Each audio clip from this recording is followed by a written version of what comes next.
Good morning student, welcome to অর্পিত sir GS classes.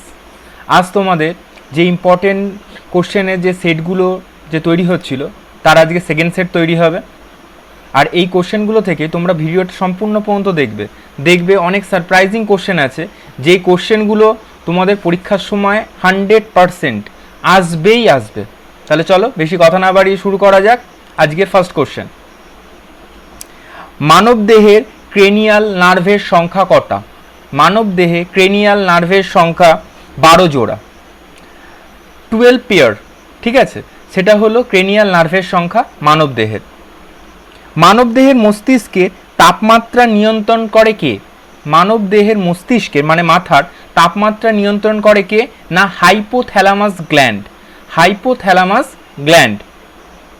চোখের লেন্সের পেছনের অংশটি যে তরল দ্বারা পূর্ণ থাকে তার নাম কি? চোখের ভেতরে পেছনের দিকে লেন্সের পেছনে একটা তরল বা একটা লিকুইড অংশ থাকে, তার নাম কি? তার নাম হচ্ছে ভিট্রিয়াস হিউমার। তার নাম হচ্ছে ভিট্রিয়াস হিউমার। বৃষ্টির ফোঁটা গোলাকার হয় কেন? বৃষ্টির ফোঁটা গোলাকার হয় পৃষ্ঠটান বা সারফেস টেনশনের জন্য। বৃষ্টির ফোঁটা যে আমাদের আকাশ থেকে যখন বৃষ্টির ফোঁটা পড়ে তখন সেটা দেখতে অনেকটা গোলাকার মতন মনে হয়। সেটা গোলাকার কারণ, তার একটাই কারণ হলো তার পৃষ্ঠটান বা সারফেস টেনশনের জন্য বৃষ্টির যে ফোঁটা সেটা গোলাকার হয়। এটা পরীক্ষার সময় অনেকবার কোশ্চেনগুলো এসছে।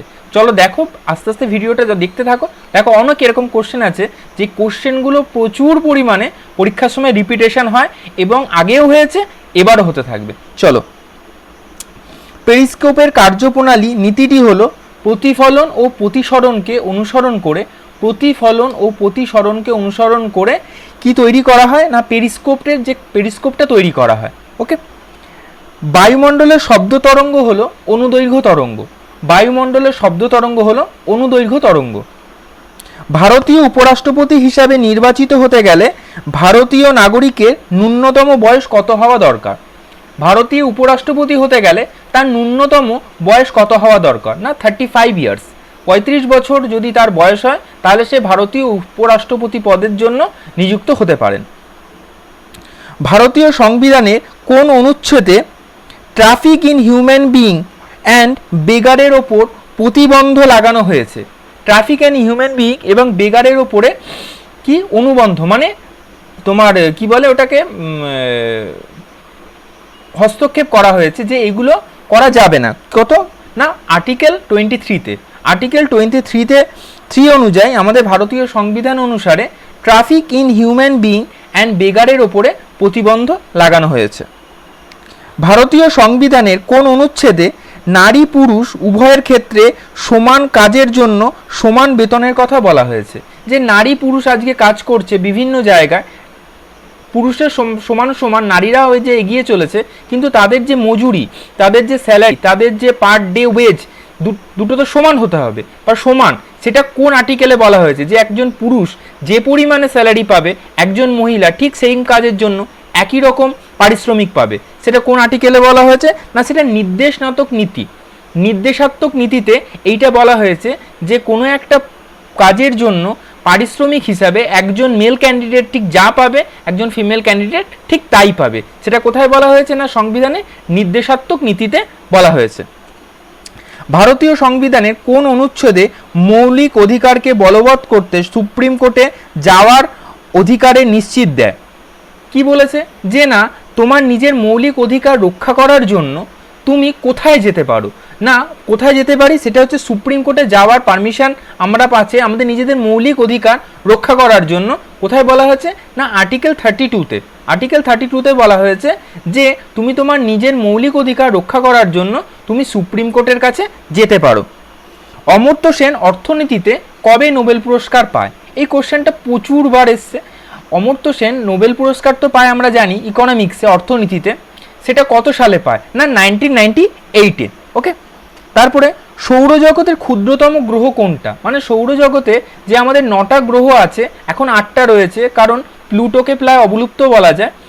এই 8টা গ্রহের মধ্যে সবচাইতে ছোট গ্রহ কোনটা? সবচাইতে ছোট গ্রহ হলো বুধ। কুইনাইন কোন গাছ থেকে পাওয়া যায়? কুইনাইন পাওয়া যায় সিঙ্কোনা গাছ থেকে। শুষ্ক বরফ কি, মানে ড্রাই আইস কি? ড্রাই আইস হলো solid carbon die oxide. Solid carbon die oxide বা কঠিন কার্বন ডাই অক্সাইডকে আমরা ড্রাই আইস বলি। প্রথম এশিয়ান গেমস কোথায় অনুষ্ঠিত হয়? প্রথম এশিয়ান গেমস অনুষ্ঠিত হয় নিউ দিল্লিতে। প্রথম এশিয়ান গেমস কোথায় অনুষ্ঠিত হয়? না নিউ দিল্লিতে। পৃথিবীর বৃহত্তম মহাসাগর কোনটি? পৃথিবীর বৃহত্তম মহাসাগর হলো প্রশান্ত মহাসাগর। নরওয়ের রাজধানী কোনটি? নরওয়ের রাজধানী কোনটি? নরওয়ের রাজধানী হলো ওসলো। ইরানের মুদ্রা কি? ইরানের মুদ্রা হলো রিয়াল। ইরানের মুদ্রা কি? ইরানের মুদ্রা হলো রিয়াল। দুটি বস্তুর মধ্যে কৌণিক দূরত্ব পরিমাপ করা হয় কোন যন্ত্রের সাহায্যে? দুটি বস্তুর মধ্যে কৌণিক দূরত্ব মাপা হয় কোন যন্ত্রের সাহায্যে? না সেক্সট্যান্টের সাহায্যে। সেক্সট্যান্ট কি? সেক্সট্যান্ট হচ্ছে কোনো বস্তুর সঙ্গে অন্য একটা বস্তুর কোণাকুণি কোণাকুণি দূরত্ব যেটা মাপবো, কোণাকুণি দূরত্ব মাপা হয় সেক্সট্যান্ট যন্ত্রের সাহায্যে। বা কোণ, যে কোণগুলো আছে, অ্যাকচুয়ালি হচ্ছে যে কোণগুলো আছে সেই কোণগুলো কি করে মাপবো? না সেটা মাপা হয় সেক্সট্যান্ট যন্ত্রের সাহায্যে। যে দেশের ওপর দিয়ে বিষুব রেখা এবং মকরক্রান্তি রেখা গেছে সেই দেশটি কোন দেশ? একটি দেশের উপর দিয়েই বিষুব রেখা গেছে এবং মকরক্রান্তি রেখা গেছে, সেটি কোন দেশ? সেটি হলো ব্রাজিল। ব্রাজিলের উপর থেকেই বিষুব রেখা এবং মকরক্রান্তি রেখা এই দুটোই গেছে, এটা মাথায় রাখতে হবে। কোন দেশকে ইউরোপের ককপিট নামে পরিচিত? ইউরোপের ককপিট কোন দেশকে বলা হয়? না বেলজিয়ামকে। বেলজিয়ামকে ইউরোপের ককপিট বলা হয়। Azad Hind Fauj Indian National Army প্রতিষ্ঠিত হয় কবে? ইন্ডিয়ান ন্যাশনাল আর্মি বা আজাদ হিন্দ ফৌজ, যেটা আগে নাম ছিল, সেটা কবে প্রতিষ্ঠিত হয়? 1942-তে। 1942-তে আজাদ হিন্দ ফৌজ বা ইন্ডিয়ান ন্যাশনাল আর্মি প্রতিষ্ঠিত হয়। ইনকলাব জিন্দাবাদ, ইনকলাব জিন্দাবাদ এটা একটা খুবই গুরুত্বপূর্ণ স্লোগান। সেই স্লোগানটা কে দিয়েছিল? না ভগৎ সিং দিয়েছিল, ইনকলাব জিন্দাবাদ। স্বাধীনতার সময় মাউন্টব্যাটেন পরিকল্পনা যখন গ্রহণ করা হয় তখন আমাদের ভারতীয় জাতীয় কংগ্রেসের সভাপতিত্ব কে করেছিলেন? না জে.বি. কৃপলানি। জে.বি. কৃপলানি কি করেছিল? না আমাদের যখন মাউন্টব্যাটেন প্ল্যানকে আমাদের অধিগ্রহণ করা হয়, পরিকল্পনা গ্রহণ করা হয়, তখন ভারতীয় জাতীয় কংগ্রেসে সভাপতিত্ব কে করেন? না জে.বি. কৃপলানি। চৌথ নামক কর সংগ্রহ করত কারা? চৌথ নামক কর সংগ্রহ করত কারা? না মারাঠারা। মারাঠারা চৌথ নামক কর সংগ্রহ করত। তহকিক-ই-হিন্দ এই বিখ্যাত গ্রন্থটি কে লেখেন? তহকিক-ই-হিন্দ এই বিখ্যাত গ্রন্থটি লেখেন আল বেরুনি। আল বেরুনি তহকিক-ই-হিন্দ এই বিখ্যাত গ্রন্থটি লেখেন। ভারতীয় জাতীয় কংগ্রেসের প্রতিষ্ঠার সময় ভারতীয় ভাইসরয় কে ছিলেন? ভারতীয় জাতীয় কংগ্রেস যবে প্রতিষ্ঠা হয় তখনকার ভারতীয় ভাইসরয় কে ছিলেন? না তখন ভারতীয় ভাইসরয় ছিলেন লর্ড ডাফরিন। লর্ড ডাফরিন কি করেছিলেন? না লর্ড ডাফরিন যখন আমাদের ভারতীয় জাতীয় কংগ্রেস ইন্ডিয়ান ন্যাশনাল কংগ্রেস যখন স্থাপিত হয়, তখন ভারতীয় জাতীয় কংগ্রেস স্থাপিতের সময় লর্ড ডাফরিন তখনকার ভাইসরয় ছিলেন। পাল রাজা বৌদ্ধদের জন্য বিক্রমশিলা বিশ্ববিদ্যালয় প্রতিষ্ঠা কে করেন?